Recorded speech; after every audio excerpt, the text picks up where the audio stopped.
আজকের রেসিপি দারুণ মুখরোচক স্বাদের ডিম পেঁয়াজি। নমস্কার, আমি রুমি। আপনাদের সবাইকে আবারও একটা দারুণ স্বাদের রেসিপিতে স্বাগত। প্রথমে আমি নিয়েছি বেশ কিছুটা পরিমাণ কুচনো পেঁয়াজ। স্বাদ অনুযায়ী লবণ দিয়ে দিলাম, আর দিয়ে দিলাম লঙ্কার গুঁড়ো, হলুদ গুঁড়ো।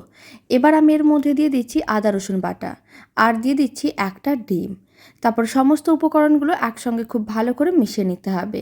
খুব ভালো করে মিশিয়ে নেওয়ার পরে এখন আমি দিয়ে দিলাম বেশ কিছুটা পরিমাণ টমেটো কেচাপ, আর আমি দিয়ে দিচ্ছি 5 চামচের মতন কর্নফ্লাওয়ার। এতে বেশ মুচমুচে হবে, খেতেও ভালো লাগবে।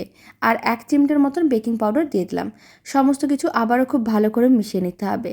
তারপর গরম তেলের মধ্যে অল্প অল্প করে মিশ্রণ এইভাবে দিয়ে দিতে হবে, আর উল্টে পাল্টে লাল লাল করে ভেজে নিতে হবে।